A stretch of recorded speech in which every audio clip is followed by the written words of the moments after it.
First of all, welcome everyone to Survive to Thrive. I think this is lucky number 7. If anything could be considered lucky these days, I guess.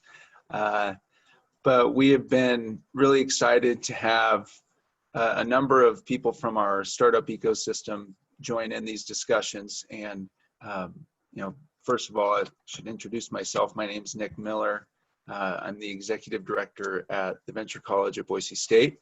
And we have partnered with Trailhead and TM Rostegar, the executive director at Trailhead, to put on these discussions in an effort to stay connected during this time, to help entrepreneurs in our community stay connected to one another. If you're in need of resources or access to experts or any type of help, really, we want to continue to have a community that is here for you and that you can get plugged into. And if you haven't already or in the past, this is the perfect time in our mind to start building that community and make it even stronger, because as the title implies, we want to get through this time, and we hope that on the other end of it, we'll be prepared to thrive and to continue building on the success that we've had. So with that, I'd like to introduce the 2 panelists that are with us today. They can tell you a lot about some of the success that they've had in the past years. And I think one thing that really stands out about these 2 in particular is that they both represent companies that were conceived around social gatherings. And in this time, those social gatherings have become, difficult, if not impossible. So I'm really excited today to hear about how their companies have changed their approach or pivoted in order to adjust to these times. So I'll introduce Paul and Janessa. I'll ask them to say a few words just about themselves and their company, and then we will toss it to TM for the questions to get started. And if you have any questions, those of you that are on the call, please enter those in your chat, and we'll field those and get them to Paul and Janessa. And if you've been on these in the past, they're really informal discussions. So any ideas that pop into your head, throw them our way, and we'll of course be asking questions as well. First, I'd like to introduce Janessa White. Janessa is the co-founder and CEO of Simply Eloped, and a big supporter of the Venture College, which I'd like to say thank you to Janessa for. And she's a Boise State grad. We also have Paul Price, another Boise State graduate. Paul is the CTO at Gather, formerly CEO at Ballyhoo, and just a big presence in the Boise technology ecosystem overall. I had actually these 2 companies, I had the opportunity last fall, which feels like a long time ago, to interview Janessa and Zach Chatterton, who is the founder of Gather. So I'm really personally excited to kind of hear the update since then and just kind of hear where you all are at. So maybe we'll start with you, Janessa, just to introduce yourself and tell us a little bit about Simply Eloped. So I'm the co-founder and co-CEO. We are coming up on our 4th birthday this June, so that's super exciting. And as implied in our name, we specialize in elopements. So we define elopement as 20 guests or less. We're currently in 21 markets around the nation, and we facilitate everything around the ceremony. So officiant, photographer, hair, makeup, flowers. And we just really make elopements high quality, personalized, and super duper special. So it's a lot of fun. Great, thank you. Paul, would you introduce yourself and tell us a little bit about Gather? Yeah, absolutely. Paul Price. Thanks for the intro, Nick. Gather is one of the companies that I'm working with right now. My partner, Pete Gombert, and I, Pete was the original founder at Ballyhoo. We have our own kind of little partnership where we're working with startups to help get them off the ground. Pete's been spending a ton of time with one of our companies, IndieDwell, which is building affordable housing. And I've been spending a ton of my time working with Gather. In fact, like you mentioned, right now I'm acting as the CTO at Gather. So Gather's been around for a couple of years now. We are a funeral services software company. So we sell our software to funeral homes, and then the funeral homes introduce our software to the families that they're working with. So we do everything from workflow management at the funeral home to working with the families on, setting up the services and live streaming services and pretty much everything you can think of before, during, and after a funeral.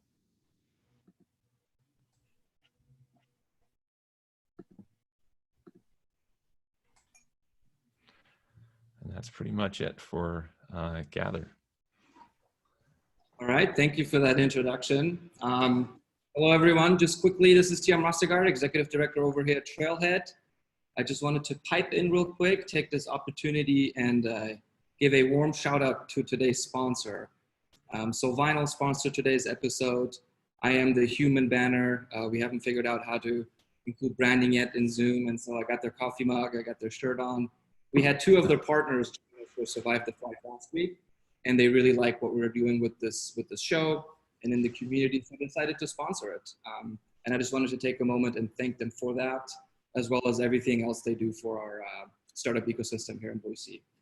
And so that said, back to Nic's point, the thing that's interesting to me about our panelists is that your business models represent two major milestones in the life of people. And as Nic said, there is, the gathering of people is something that's part of this value set. And so if I could start with, chronologically on this life cycle with the elopement side. So Janessa, if you can share with us a little bit about how initially the global pandemic has impacted your business and the organization, and share with us a few things that your team has done to pivot or adjust your business model. Yeah, so to give you a bit of context, so we were doing, in our 4 years of being in business, we've booked about 5,000 ceremonies. So this is not kind of like a mom and pop shop. Like we're really servicing a lot of people nationwide on an annual basis. And in the spring, summer, fall of 2020, we had about 600 to 700 ceremonies booked. So a ton. And, we were kind of in our offshore season in February. Not many people get eloped during that month. And so we were ramping up from March, April, May, which is our busy season, spring. When the pandemic originally hit, I was actually abroad and just happened to be with my aunt and uncle who have a cousin in Italy and a cousin in New York. And, I don't think people were really taking it seriously from the onset. We just kind of, it wasn't on our shores, so it didn't seem serious. But as soon as the Italian borders closed and my cousin was there and she was kind of reporting to us, I called up my business partner, Matt, and I was like, I think that this is a thing. I think this is going to hit us.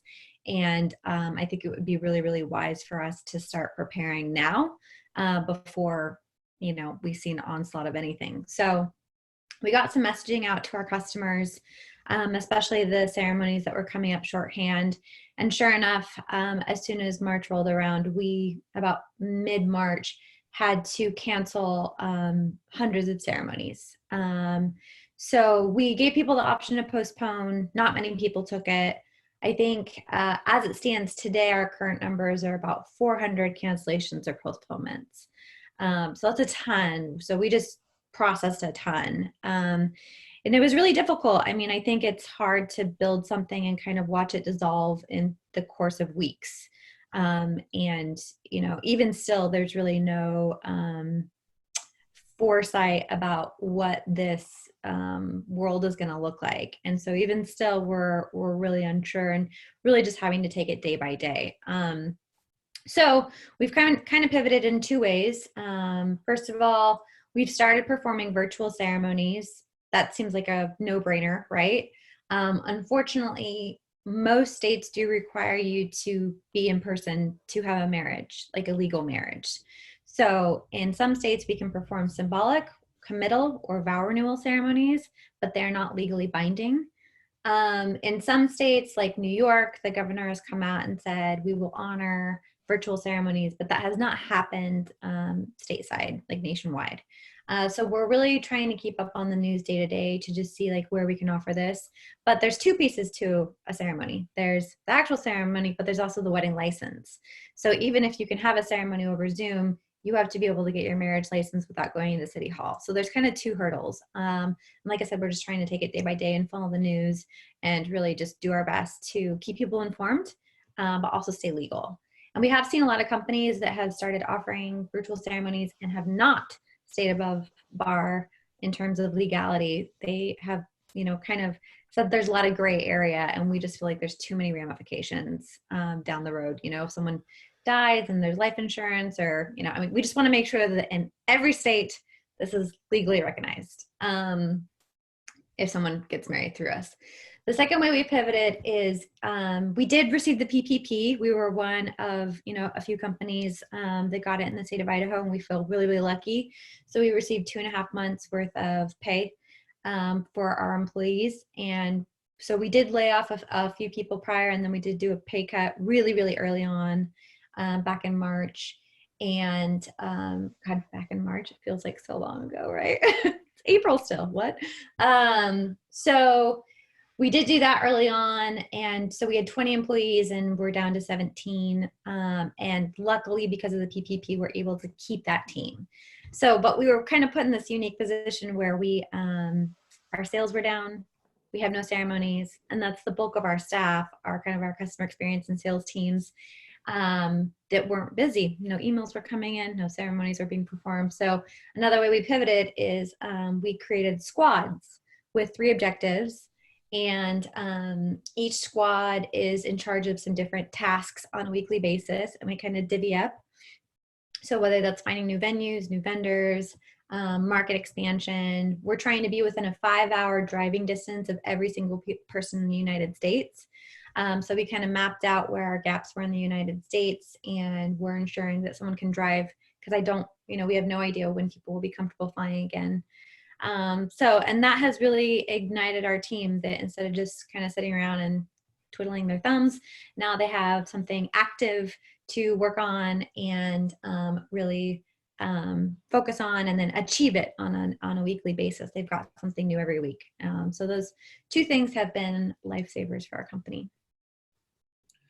Thank you so much. I'm going to come back to a lot of these nuggets that you just dropped. But before I do, I wanted to hear from Paul on impacts on this global pandemic on your business model. Anything you guys have done to pivot, to take advantage of an opportunity, or has this impacted you in a negative way? Could you share with us sort of a status on your end?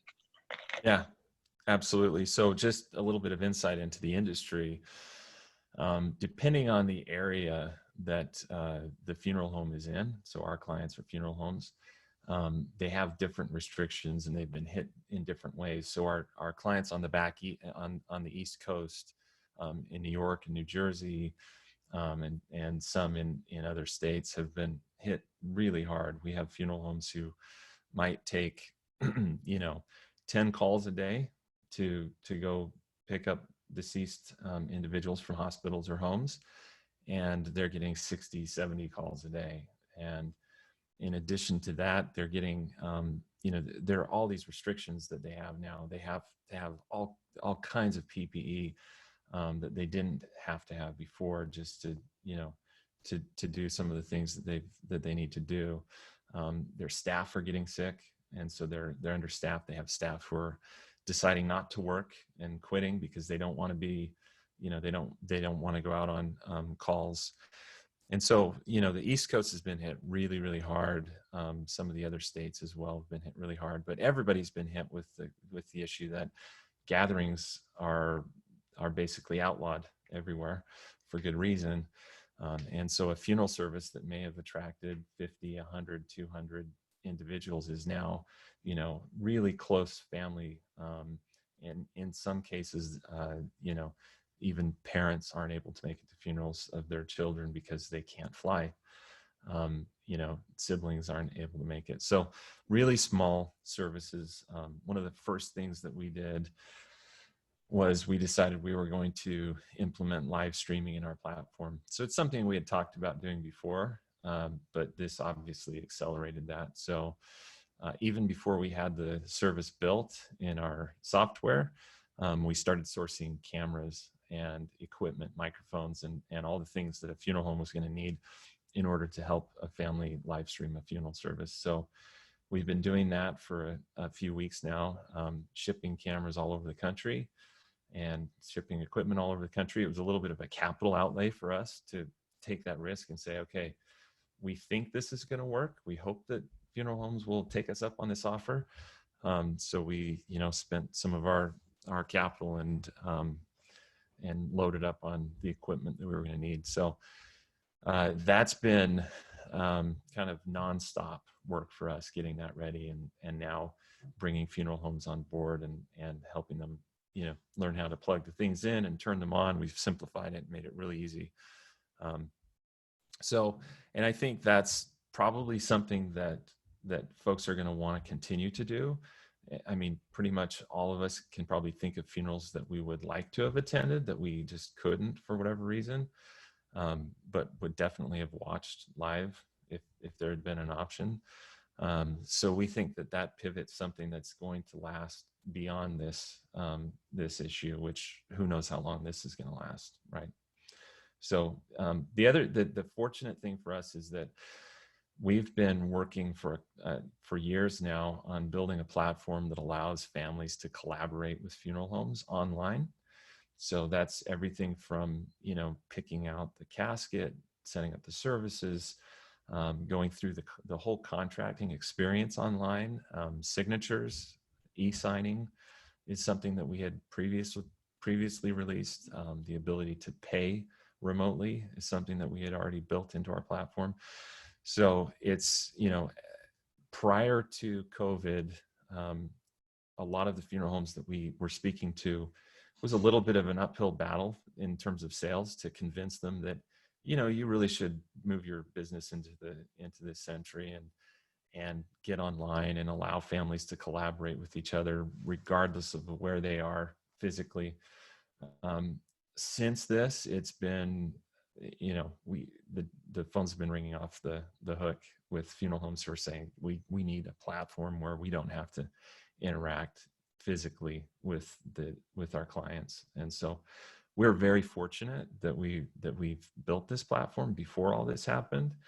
And, you know, it's a terrible, unfortunate thing that's going on right now. We're just glad that we can help in some way. That's a lot of product pivots, very heavy on the development side. You know, as CTO, can you share with us, how do you go about tackling this kind of a spike in capacity demand for your team? Do you supplement by outsourcing? Do you do it in-house? Share with us a little bit about your product development strategy there. Yeah. So my philosophy since, for a long time in various businesses has been to focus on what we do best and to find partners to help us with those things that they do best, right? So we're not going to build the best video streaming platform overnight. Certainly we're not going to, you know, be able to build or white label the hardware. So, you know, we've teamed up with a company called Mevo that produces cameras that work really well for what we're doing. We've teamed up with a company called Mux that has a really good live streaming API. And of course, we use services like Amazon AWS and other things like that to basically be the backbone for the infrastructure for what we're doing. We're making it work really well for funeral homes. Very cool. So Janessa, if I were to contrast, you know, that this workload on the product development side for Gather, and then, you know, the decline in sales and bookings that you shared with us earlier, it sounds to me like you took an approach to really focus internally and work on, you know, strategies that otherwise you may have not focused on, you know, in a sprint setting. You know, you mentioned being within, I think you said 5 miles of every person. 5 hours. So this triple P money that you mentioned, I'm curious as to which bank you went through. I'd like to hear about that and the process, but also has that enabled you to buy your organization more time and then double down on these internal initiatives? Yeah, so there's a couple questions there. So Idaho Central Credit Union was the bank that we got it through. We actually applied multiple places just to make sure we got it. I mean, our sales are down 99%. So if we didn't get the PPP, we probably would have had to lay off like most of our staff. So it really did save us in the way that I think we needed to be saved. It was a grueling process. We are really lucky. We have an investor in DVC, and they did a whole bunch of workshops for not just us, but anybody that wanted to participate on like how to apply for the PPP. And then we also kind of have like a lawyer contact and an accountant contact, and we just really, really heavily relied on them. And we felt pretty strongly that the money was going to go fast, even though it seemed like a lot. And so we submitted like minutes after it opened. So we were totally prepared as soon as it opened up. We did as much research as we can. And my business partner really led that charge. So if anyone has questions about PPP, we're more than happy to help out there. You can Twitter, Instagram, whatever. So the second question is kind of what we did with our staff and how we pivoted. So we chose 3 objectives. And these objectives just kind of came about naturally as my business partner and I were talking about what are the best utilizations of time, since we don't have a lot of incoming customers and we don't have ceremonies that we're performing. So the 3 objectives we chose were prepare to slay. So what were ways that we could really position ourselves so that when city halls do open back up, and which is already happening as soon as next week. There are some markets that are opening, which is, I've got my own feelings, but it is what it is. And then we've got the objective of extend our runway. So this is ways to really, like you said, utilize the PPP money the best way possible, and then make sure any incoming money we use really wisely as well. And then the third objective is, I'm not even remembering. We have a third objective. I don't know why I'm not remembering right now. And what's funny is I think it's my objective. So we just chose different squads, and these squads, it's actually been really lovely. We have invited our team on a weekly basis, all 17 of our team members, to participate in a brainstorm. And we divvy up this brainstorm with the 3 objectives, and then the leadership team, which is made up of 3 of us, we get together and we vote on our top objectives, and then we distribute to our team members on a weekly basis. So what's really exciting about this is they know that they're going to be working on short-term projects. It's something that generally they've never done before. So it's, they're acquiring new skills and new knowledge, and they're getting like a broader understanding of our company as a whole.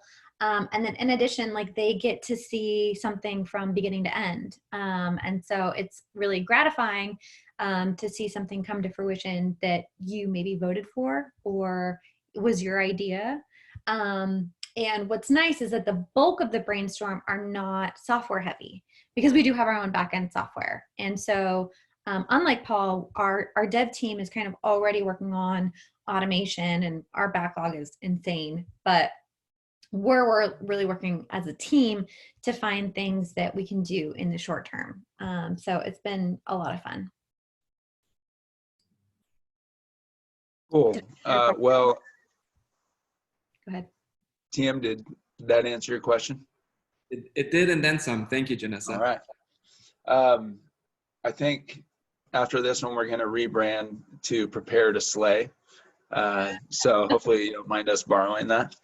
Well, I think, one thing that both of you talked a little bit about is investors. And, Paul, you have a bit of a unique position here as, both sides of the fence there, as, Gather as one of your portfolio companies. You're also working in there as a CTO. So maybe we'll start with you with this question. But I would just like to hear more about the communication between the company and the investors. What are the things that you're looking for as an investor? And when we get to you, Janessa, just to hear about your experience as well of what are the questions your investors are asking, and what are some tips that you may be able to offer companies that are having to have those difficult conversations with investors. Yeah, it is a unique position. So, Gather hasn't raised a ton of money yet. So we don't have VC capital per se. We've raised 100% from angels and friends and family type investors. So that's been really good for us so far. The thing I would say is that situations like this kind of reinforce the need to always be funded kind of beyond what you think you need. Having 18 to 24 months of capital in any given time is a really great place to be, because you never know how long it's going to be between now and your next funding, right? We've been through this. I was at a startup on 9/11, and we went from our best day the day before to our worst day the day after, and it never came back. And fortunately, in that business, we had some options and the ability ultimately to sell the company to a company that was really well capitalized, so that we could make our way through that issue.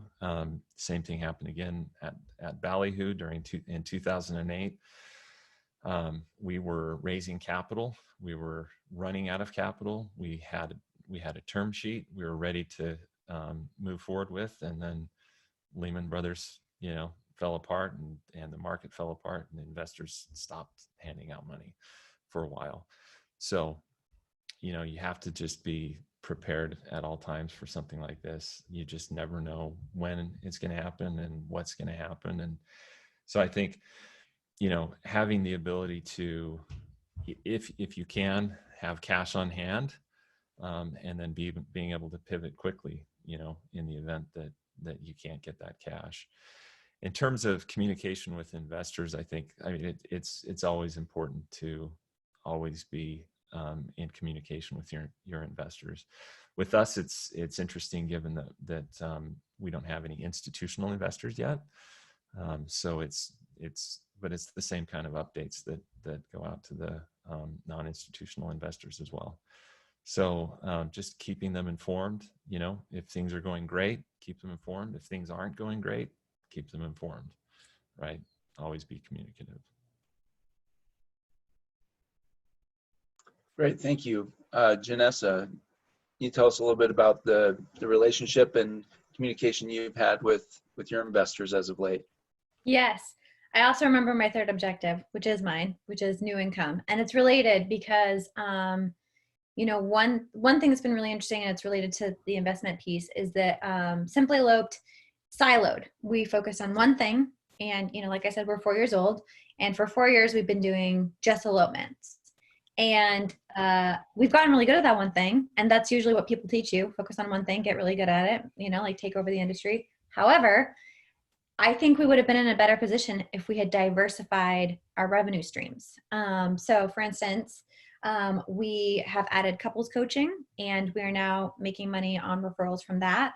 And there are like 5 other ways that we figured out that we could make money, either through relationships, affiliate partnerships, like whatever, or creating software, licensing that software. And I think we would have been in a much stronger position and a much less vulnerable position had we had multiple streams of revenue. So that's what my focal point is. So I'm doing the virtual ceremonies and couples coaching.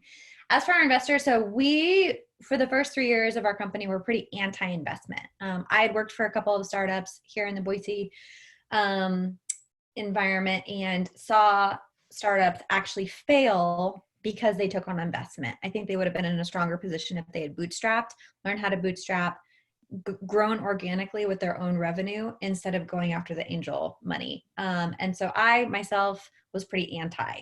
However, we found this group called NDVC. They're part of the Tim O'Reilly fund, and they seemed like kind of like the black sheep of the investment world. They've gotten a lot of attention over the last year, so they've kind of blown up a little bit. But their theory is that the owners of the company know best, and they're there to act as support. But they also do monthly advising and quarterly retreats with other business owners and startup founders. And it's been one of the most beautiful things that we've done for our company. So, just like Paul said, like we do communicate on a monthly basis, but it's not like we're reporting to them in terms of like financials.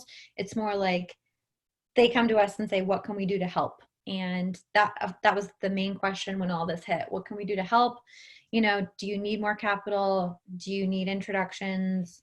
What can we offer? Who can we introduce you to? And so it was just, to be honest with you, like a lot of love and support.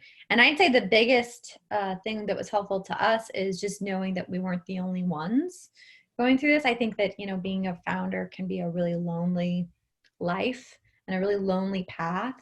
And to see other people struggle and then pivot and adjust, I think was one of the most helpful things to us.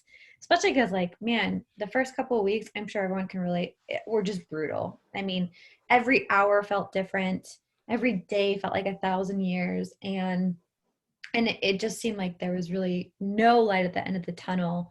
And so to have that support system, both through our investor and through the community, was just immensely helpful.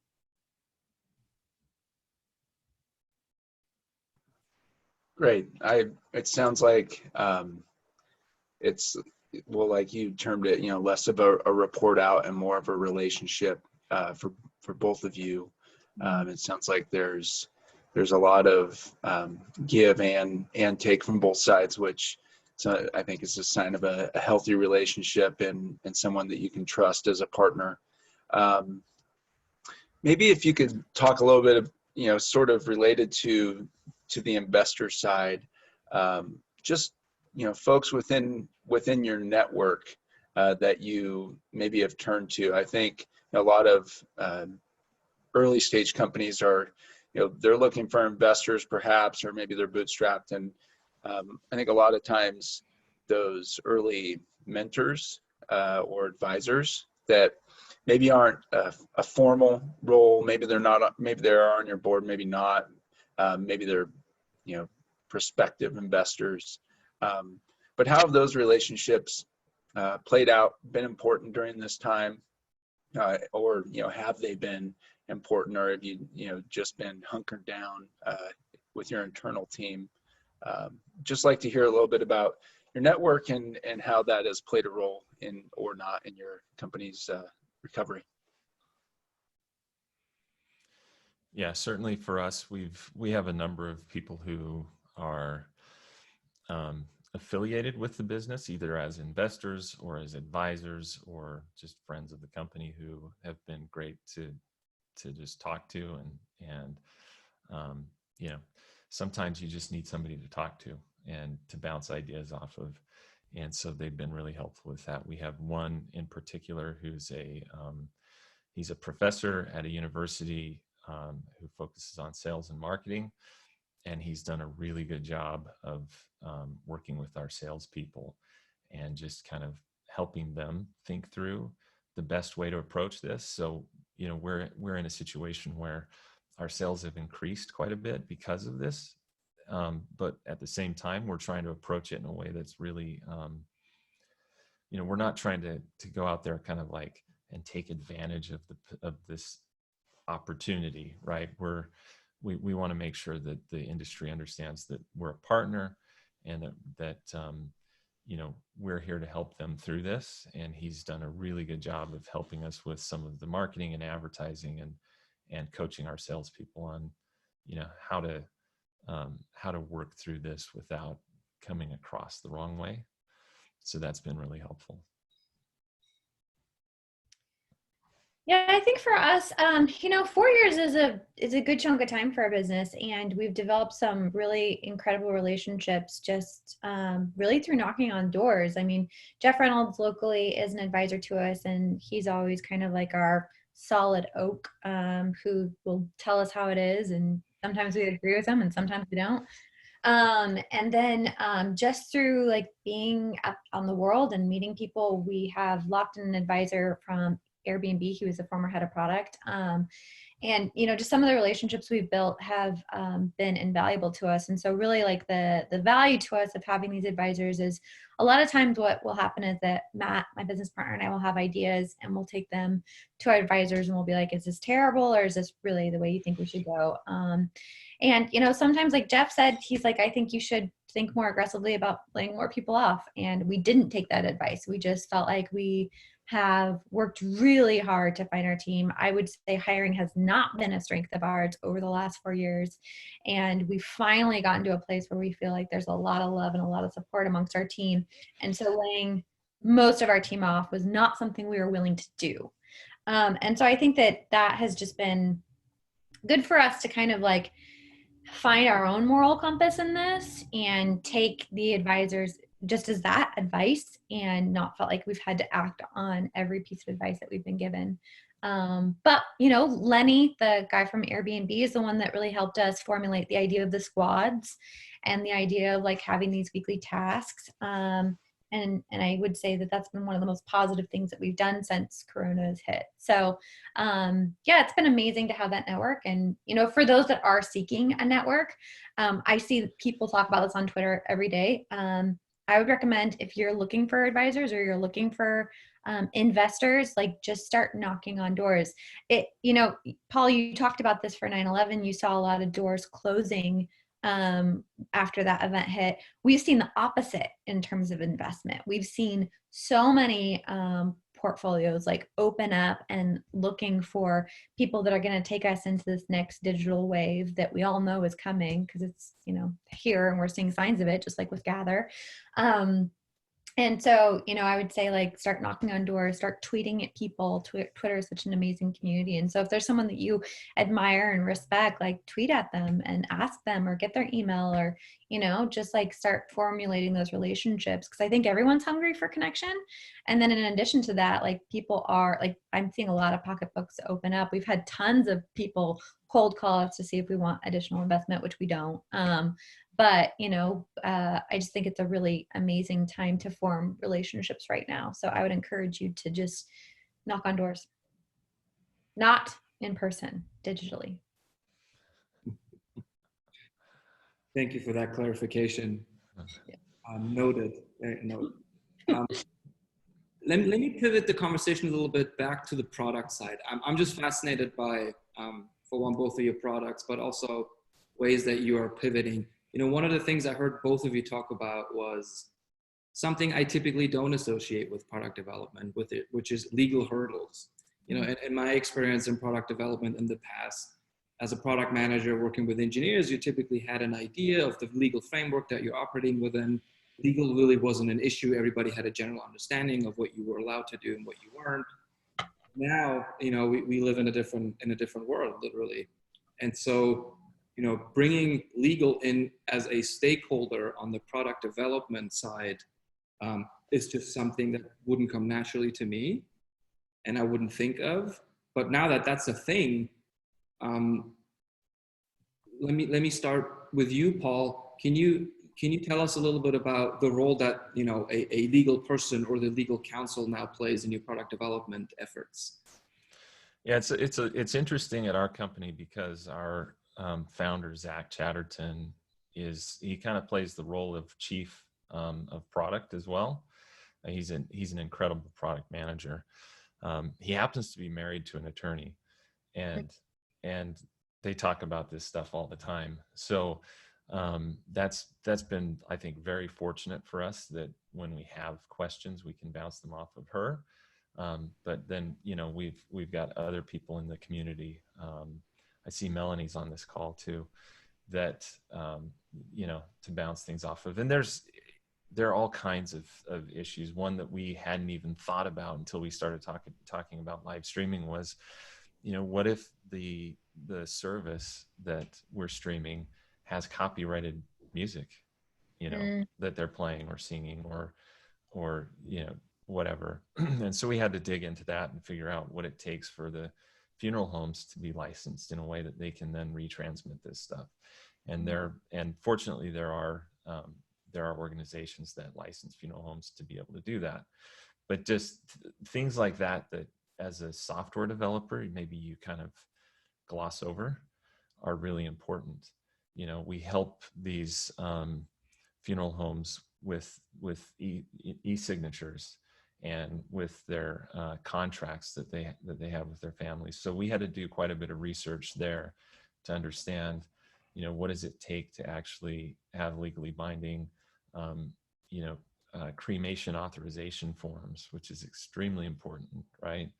And what are the different things that we need to do there? So yeah, it's certainly something that's super important that you have to be thinking about all the time. Yeah, Janessa, you talked about it earlier as well, and what I picked up from what you were sharing is that there's even a different approach based on states. So it's not like one legal landscape, it could be multiple legal landscapes. So tell us about your newly found appreciation for the legal side of your business.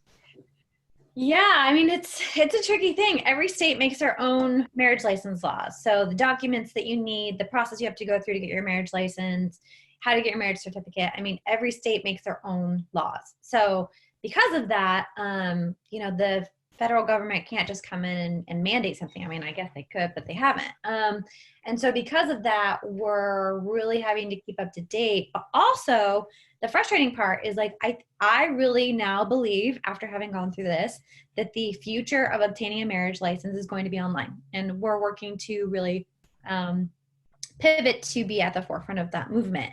However, that takes state legislation. And for something to pass in legislation, that could take a year, 2 year, 3 year, 5 year, 10 years, like who knows? So like, whereas I personally have seen the future and I really believe in this, I'm not going to go get a bunch of lobbyists to get it to pass in every single state. So it's really interesting to just see how everyone reacts. And it also like shows you just like the different type of leadership we have in our own country. Like the fact that Government Cuomo was at the forefront of this and was like, all right, Zoom weddings, let's do it. Like everyone needs to stay home. People aren't going to stop getting married. So let's adjust, let's adapt. Like he can do that on a short-term basis, but it has to pass from a state level for it to be a long-term thing. So it's also super interesting to see people do things like, by the seat of their pants. And we're just kind of along for the ride. So, and then in addition, it's really fascinating to see companies not honor the law and be willing to kind of go into the gray area and perform these ceremonies without the legal backing. We even had a moment where like, how is this happening? Like we investigated it. We talked to the people that they were going through and they're really truly like in a gray area and doing things a little bit like below the bar. And so it's fascinating to see how different companies approach.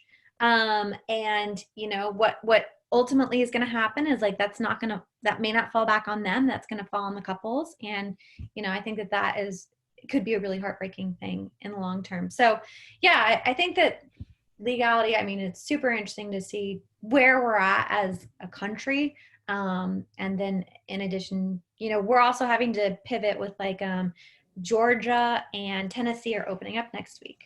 And so like, what does that mean for our vendors? Because we've got hundreds of vendors on our team, and are we going to just send them out in the wild and just see what happens? Or are we going to work to protect them too? So there's so many layers and it really comes down to like, what is the heart and soul of your company?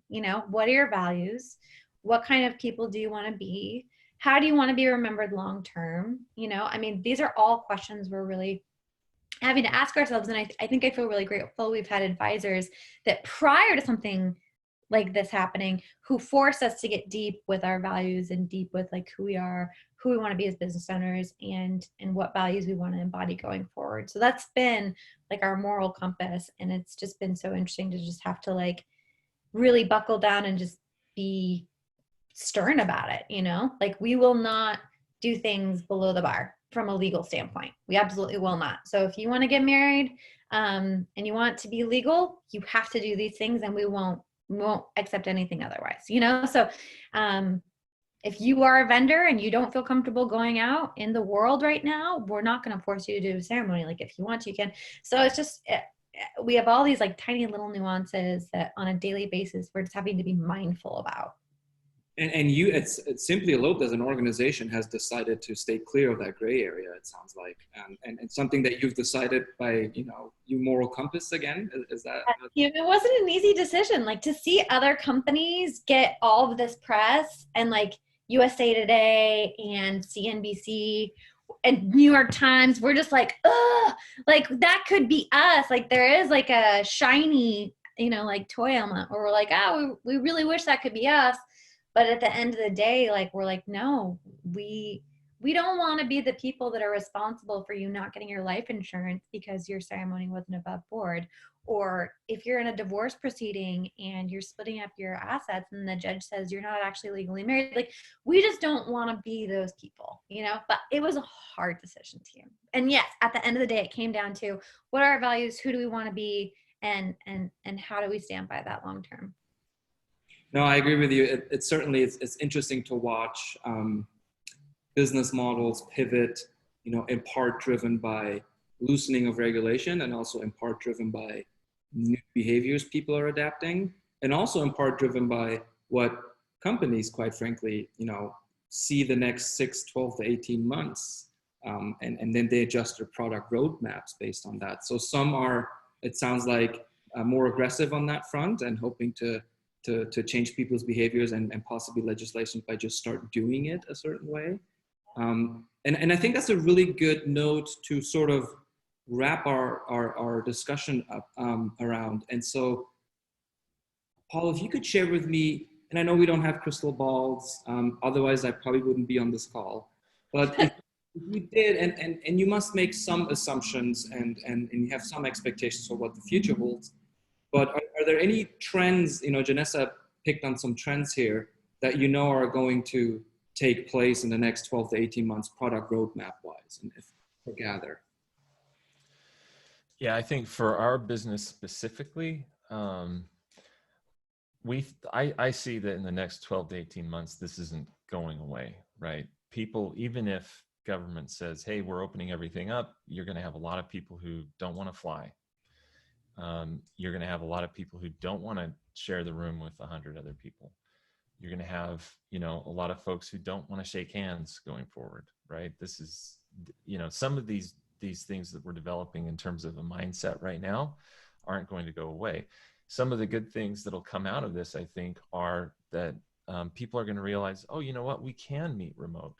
I don't have to fly to Boston to have a discussion with a venture capitalist, right?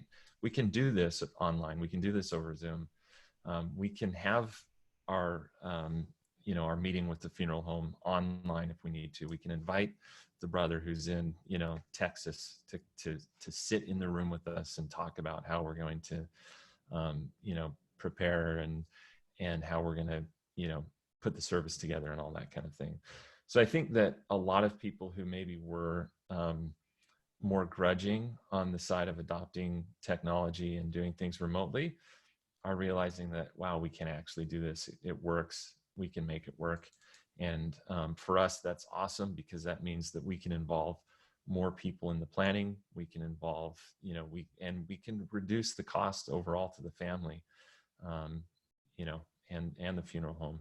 So one thing that, funeral homes have had to do in the past was anytime they got a call from a family, they had to be in the office. They had to run to the office to pull out the paperwork and do all those things. And so now they're starting to see, oh, we need to be able to work from home if something happens, or we need to be able to pull out our phone and manage conversations and manage workflows and things like that. So I think that that mindset's something that's not going to quickly go back to the normal. I see. Thank you for sharing. Janessa, where do you see Simply Eloped in the next 12 to 18 months? Yeah, so I totally agree with Paul. I think people are going to be reluctant to fly for a long time, which is why we're trying to do our best to make sure that we're in driving distance of everyone that lives in the US. I do think that elopements are going to, I think that people are going to be really nervous about large groups, just like Paul said. And so, the group of 10 standing 6 feet away for an elopement, or just the couple in the remote mountains, I think will be way more popular. I also think people won't have the money for extravagant or luxury weddings. And so people won't stop getting married. They'll just do smaller weddings. I also think the biggest thing that will pivot, and this won't just affect Simply Eloped, I think this will affect a lot of businesses, is like arbitrary processes or arbitrary laws. Like, it's pretty arbitrary to have to go into City Hall in person with your partner with documents in hand to get a marriage license. And so I really do foresee that process being online. And I think that is something that we're just going to see across the board with all businesses, that we're really going to have to rethink as states, as government, as companies, like, what are ways to simplify, what are ways to automate, what are ways to make it just a lot easier to, do the regular day-to-day things. So I think abroad and I think across the board, that will be a trend that we see.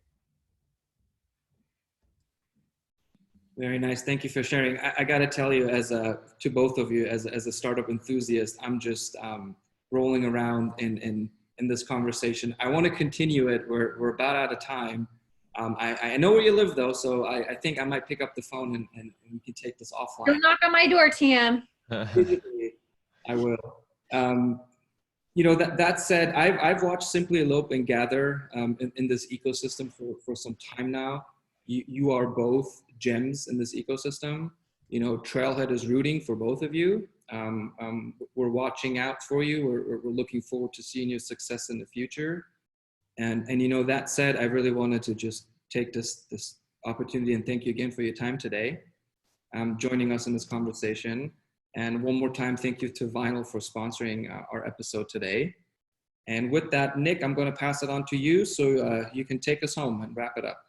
Sure. Thank you. And yeah, thank you, Janessa and Paul, for making the time. I know that this is a wild time for everyone on a lot of different fronts, both professionally and personally. So just appreciate you carving out some time in your day.